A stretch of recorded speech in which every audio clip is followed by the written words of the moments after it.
성경에 대한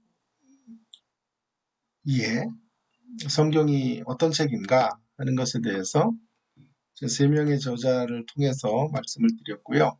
이제는 성경을 어떻게 바라보아야 하느냐 하는 것이 여러분의 설교를 결정하는 데 있어서 매우 중요한 교훈이 될 것입니다. 이제 우리는 다니엘서로 들어오겠는데요. 다니엘서의 배경에 대해서 지금 이제 배경적 이해를 오늘 좀 저와 함께 생각해 보도록 하겠습니다. 그리고 어떻게 다니엘서를 가지고 설교할 것인가 하는 것들도 논의를 하는 것으로 오늘 수업을 진행하고요. 다음 시간부터 1장에서부터 이제 12장까지 치열하게 다루도록 하겠습니다. 제가 교과서로 선정한 송병연의 엑스포지멘터리 다니엘서를 이제 주예적인 파트에서는 좀 그것을 요약 변형하고 근거한 설교적인 작상과 설교적인 방향에 대해서는 제가 이제 다루었던 내용들을 제 것으로 해서 연결하는 수업을 가져보도록 하겠습니다. 다니엘서의 배경적 이해는 엑스포지멘터리 다니엘 49에서 우리 교과서 7까지를 제가 요약을 좀 해보았습니다. 소개인데요. 구약의 묵시문학, 다니엘서는 구약의 묵시문학이다라고 말할 수 있겠어요. 구약의 묵시문학의 대표는 가장 광범위한 묵시문학은 에스겔서이고 짧지만 그래도 구약의 묵시문학 특별히 7장부터 12장에서 이 묵시가 아주 집약적으로 소개되어져 있는 이런 책으로 이제 다니엘서를 들 수가 있겠습니다.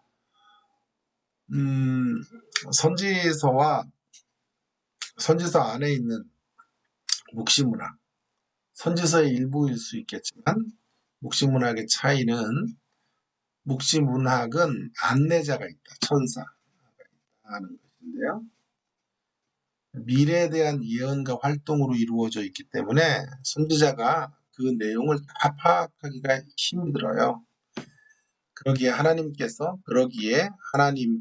보내신 안내자가 옆에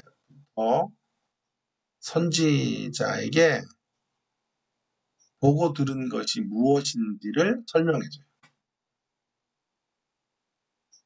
아주 중요한 특징이고요. 선지서와 구분되어지는, 물론 선지서 안에 묵시문학이 있지만 선지서와 구분되어지는 매우 중요한 특징이라고 할 수 있겠습니다. 묵시문학의 자리에 대하여 좀 한번 생각을 해보겠는데요. 묵시문학의 자리는 묵시문학은 어떤 배경을 통해서 쓰여지냐 하면요. 삶이 고통스럽고 미래가 불확실할 때 묵시문학이 성행하게 돼요. 묵시는 삶의 자리에 불안과 두려움 속에 있는 사람들에게 아직도 그들의 하나님이 이 세상을 지배하고 계시고 주님께서 계획하신 대로 역사가 진행되고 있다는 것을 강조함으로써 위로와 격려를 주려고 하는 것이죠. 이 세상은 어두움이고 악이 창궐한 곳이라. 그래서 절망할 수밖에 없고 신음할 수밖에 없지만 다음 세상이 있다. 희망의 세상이 기다리고 있다. 이렇게 주로 묵시문학에서는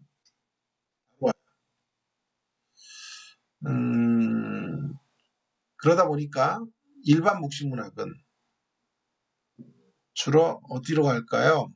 이원론으로 가요. 이원론. 이 세상은 악하고 다음 세상은 선한 곳이니까 세상을 빨리 떠나야 되고 이쪽으로 꼬리 내야 돼요. 근데 이 기독교적인 묵시문학은 일반 묵시문학, 묵시문학이라고 하는 건 여러분 아시는 것처럼 꼭 기독교에만 있는 건 아니니까. 유대교에도 있고 뭐 여타 종교에도 다 묵시문학이나 일반 소설도 묵시적 소설들이 많으니까요. 그래서 이원론으로 치달아갈 확률이 커요. 묵시문학은 세상은 악하니까 빨리 숨어라. 그리고 다음 세상을 바라봐라. 이렇게 되는 거거든요. 다음 세상은 희망이. 그런데 성경적 묵시문학은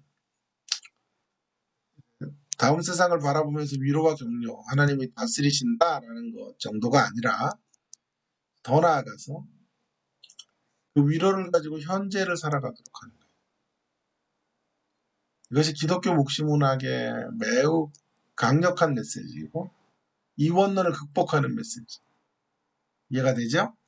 그저 이 세상이 악하니까 다음 세상으로 점프해가고 다음 세상을 기다리다가 사는 것이 아니고 낮에나 밤에나 눈물 머금고 내 주님 오시기만을 고대하며 그렇게 기도원에 들어가 사는 삶이 아니고요. 어떻게 가는 거예요?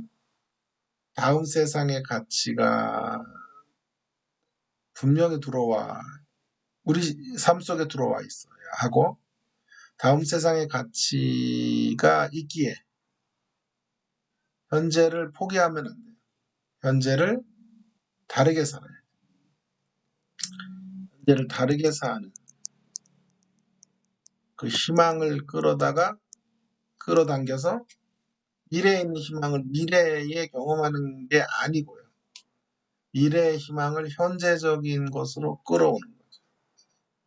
그래서 오늘을 사는 거예요.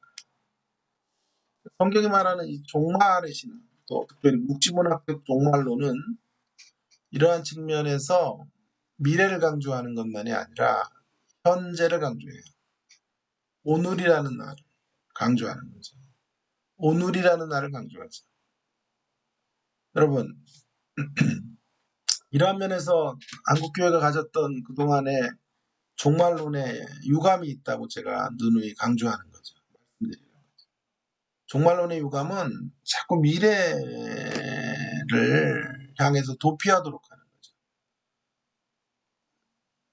그렇지 않아요. 진정한 종말론은 그 미래가 반드시 있기 때문에 그 미래를 오늘 여기서 누리고 맛보고 경험하는 거죠. 왜냐하면 그 미래에 이루어질 일들을 우리 가운데 구체적으로 가지고 오신 분이 예수님이시고 그 일들을 실현해 가고 계시는 분이 예수님이시고 완성하실 분이 주님이시라. 그래서 현재를 강조해야 돼요. 여러분의 종말론적 신앙을 많이 강조해야 하셔야 돼요. 근데 초점은 언제나 현재에 있어요. 오늘이라는 날. 이런 초점을 놓치면 염세적 기독교, 우울한 단조와 패배주의적 기독교가 되는 거죠. 그래서 어느 유명한 설교자, 지금도 그분이 자살을 했는데도 성도들은 비디오로 예배를 드린다 그래요.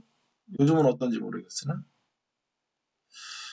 근데 왜 그분은 그런 강력한 복음을 전하고 그럼에도 불구하고 비극적 선택을 했을까요?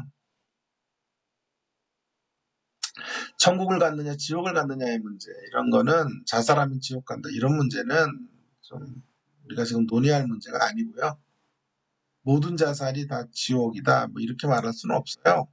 그렇게 말할 수는 없어요.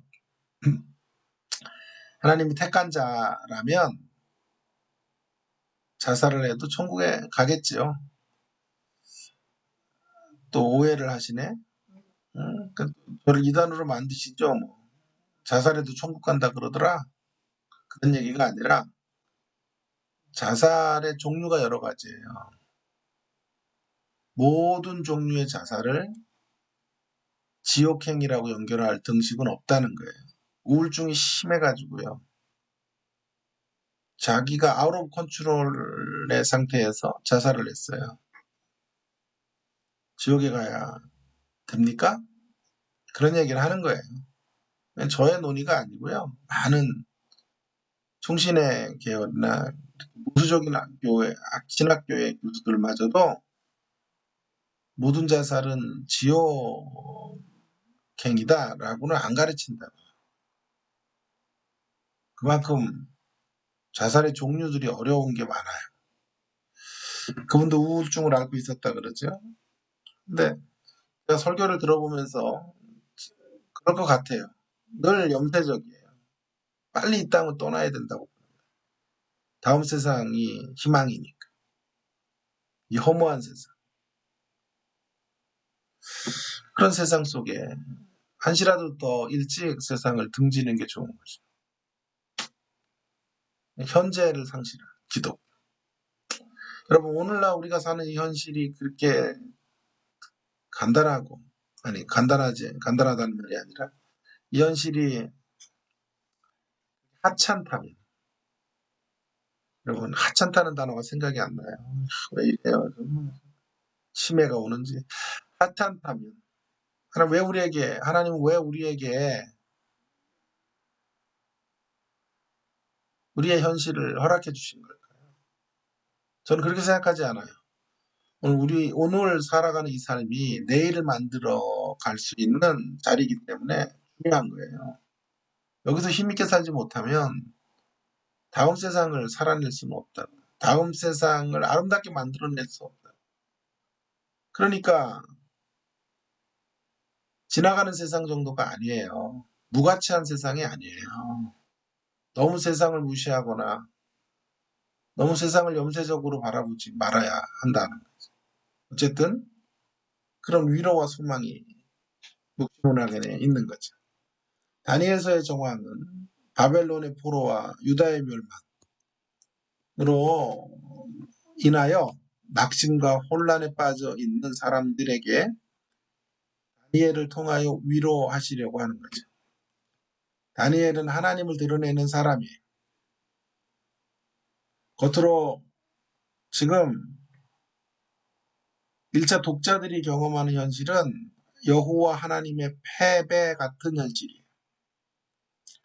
그러나 실상은 하나님의 허락 안에서 이루어진 패배이고, 그 말은 궁극적으로는 하나님의 백성들이 승리의 자리로 가게 될 거예요. 이것을 암시해주고 있는 거예요. 그래서 다니엘을 어떻게 읽어야 되냐? 다니엘서를요. 다니엘서 독법의 방향은 이렇습니다. 비록 주의 백성들이 당면한 현실이 곤욕스럽지만 역사는 분명히 보이지 않는 곳에서 모든 것을 주장하시는 하나님에 의해서 진행된다는 것을 깨닫고 미래를 소망적으로 바라보는 시선을 갖는 방식으로 읽어야 된다는 거예요. 송병현의 주장인데, 플러스 저는 여기에다가 미래를 소망적으로 바라보는 시선만이 아니라 미래를 앞당겨야 돼요. 앞당기는. 중요하게 여기는 거죠. 앞당겨서 누리도록. 여러분, 여기서 누리지 못하고 내일만 누리고 천국에 가서만 누리면 안 되겠어요. 이미 임한 천국을 맛보고 이미 임한 천국의 영광스러움과 존귀함 속에 매료되어서 살아가는 우리가 되기 바랍니다. 우리가 될 수 있기를 축원합니다. 자, 두 번째 선지자. 다니엘은 하나님은 나의 심판자. 하나님은 나의 심판자. 나를 판단하신 분. 하나님은 심판하신다. 라는 뜻인데요.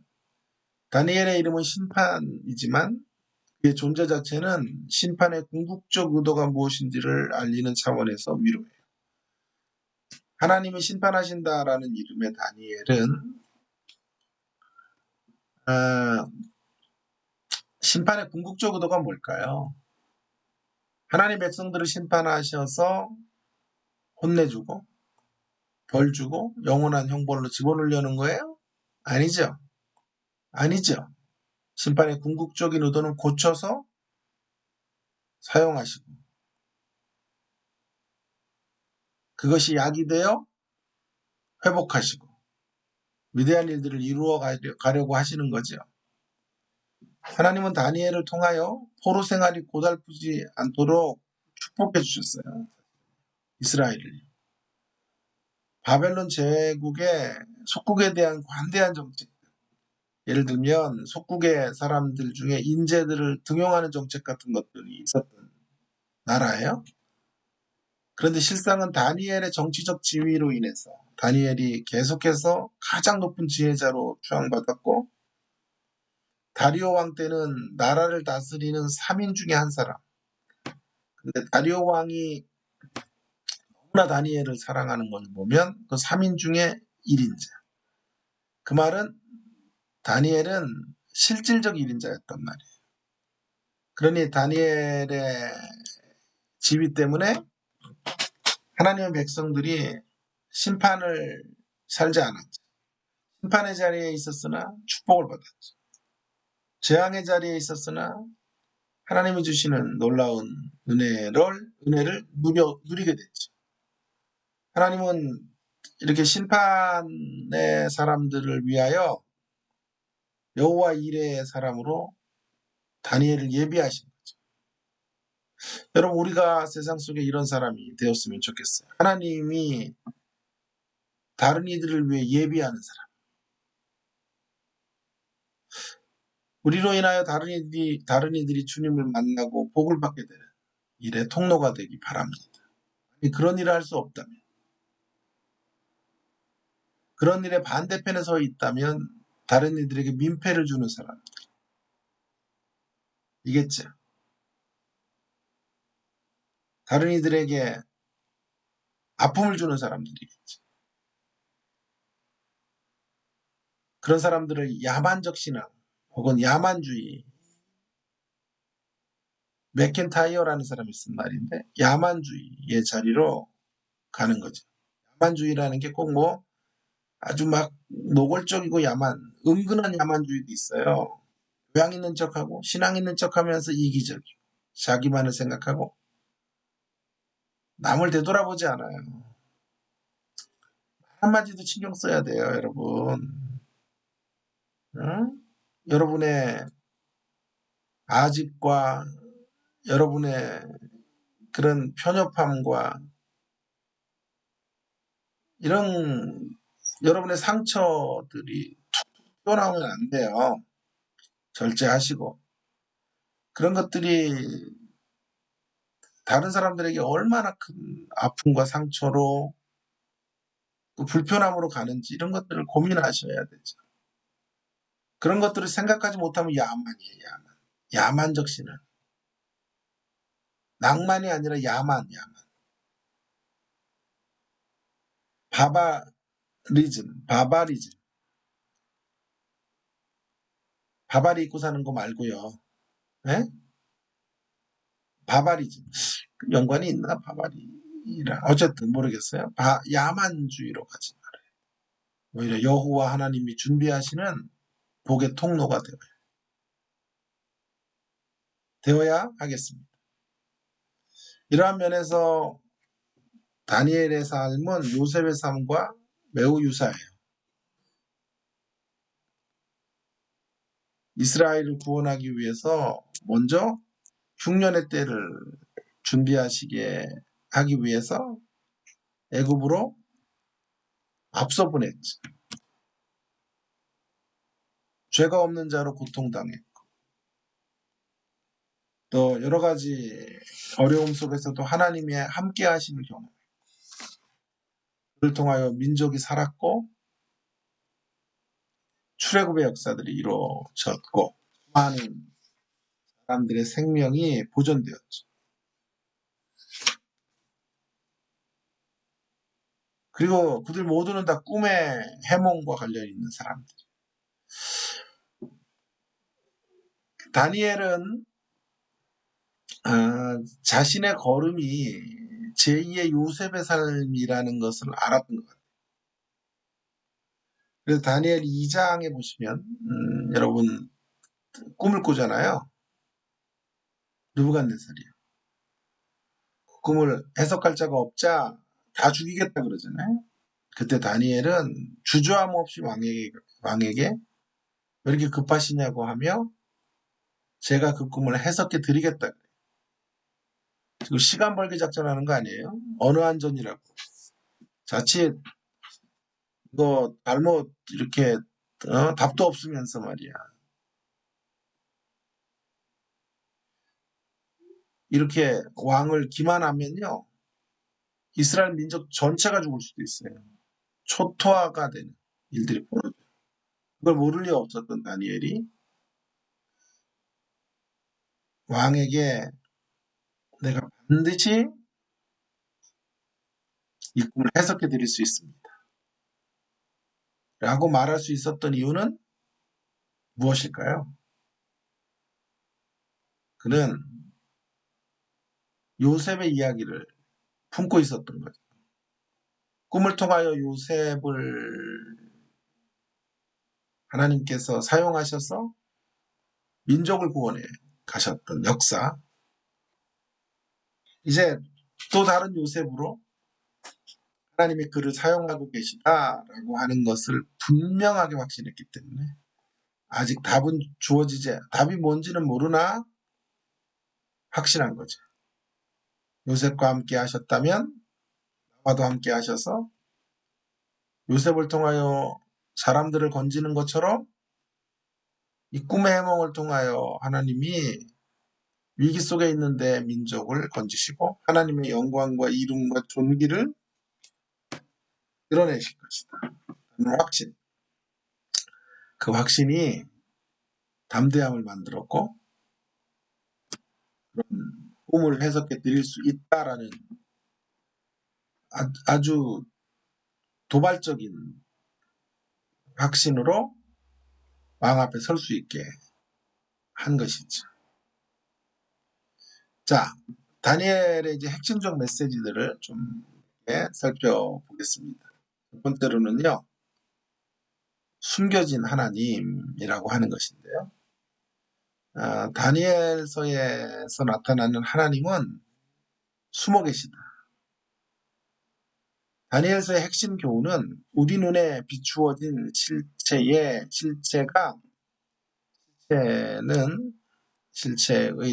실체는 다가 아니에요. 우리 눈에 비춰진 실체가 다가 아니에요. 그러니까 눈에 보이는 실체 그 너머에 진정으로 일하시는 하나님이 계시죠.